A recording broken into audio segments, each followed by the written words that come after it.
Well, hello again, everybody. December 5th is here, and we are counting down again towards the holidays on my Advent calendar to go over my favorite Christmas specials and Christmas movies. So let's see what the calendar has in view for us today. So let's just see if I can find the 5th. Up, here it is. And what do we have today? We have another version of A Christmas Carol.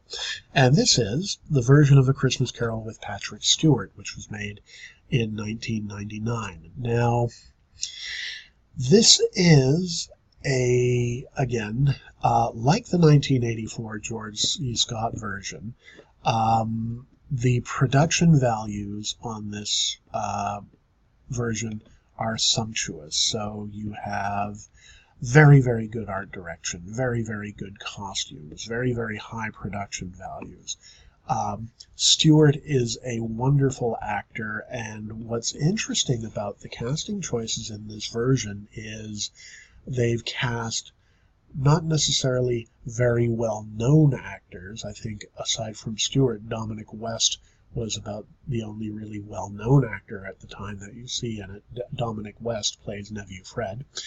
All of the rest of the actors are very, very strong British theater actors who you don't usually see a lot in mainstream cinema. So, why does this get a ho ho ho? Why does this not get a whoa ho ho ho? Why is it not on my list of movies that it absolutely wouldn't be Christmas without?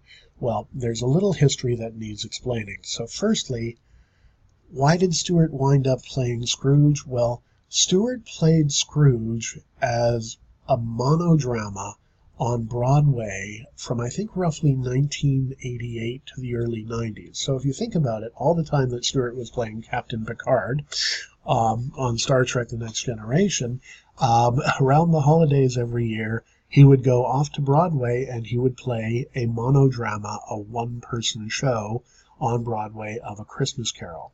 And he didn't just play Scrooge. He played every character, came up with a separate voice and separate mannerisms for every character. He did the whole thing as a monodrama. And trust me, I've looked at legitimate DVD and VHS resellers and sellers. I've looked for not so legitimate sources. Okay, yes, I've looked for bootlegs, and I have never actually been able to find a recording, someone having captured the actual Broadway show. The closest I've come is that I found an audiobook that Stewart recorded in the mid-90s of him reading A Christmas Carol, and in this audiobook he does all the voices that he does on the Broadway show, and it's wonderful how he manages to come up with a distinct voice, a distinct sound for each character. I would have loved to have seen how he came up with distinct mannerisms for each character as well. So Stewart decides that he's going to do a film of A Christmas Carol, and he's going to play the role of Scrooge. The screenwriter that is hired to write this film of A Christmas Carol is Peter Barnes.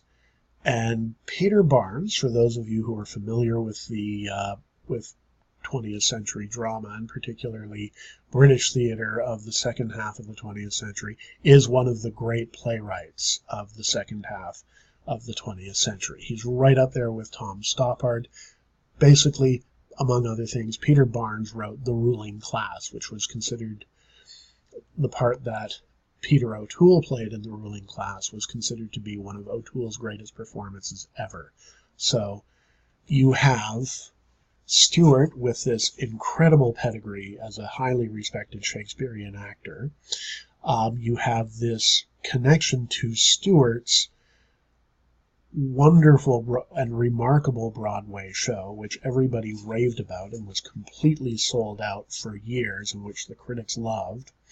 You have a teleplay written by really one of the great playwrights of the second half of the 20th century, and what they give you is a version of A Christmas Carol that's quite competent and really not a lot more than that. And it's not that they don't do a great job in this adaptation.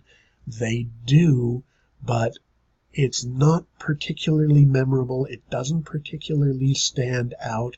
There are a couple of little problems. There's a little bit of goofiness when Marley's ghost shows up.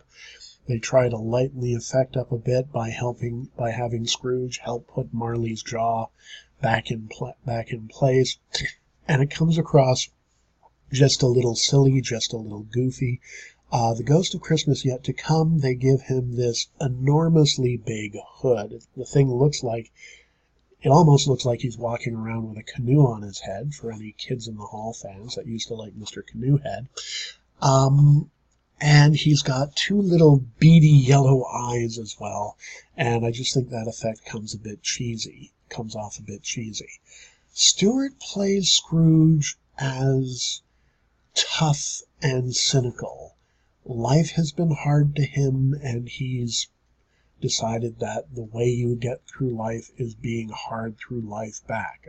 There's a very nice scene with Joel Grey, who, by the way, does a pretty good job as the Ghost of Christmas Past, when Scrooge has a memory of his relationship with his father, and the ghost very sympathetically says, "That's hard," and Scrooge suddenly just turns and says in a very gruff voice, "Life is hard." So this, whereas the Reginald Owen Scrooge is a crusty old fart, and whereas George C. Scott Scrooge is ruthless, Stewart Scrooge is tough and cynical. So a little bit of a different play on the Scrooge character.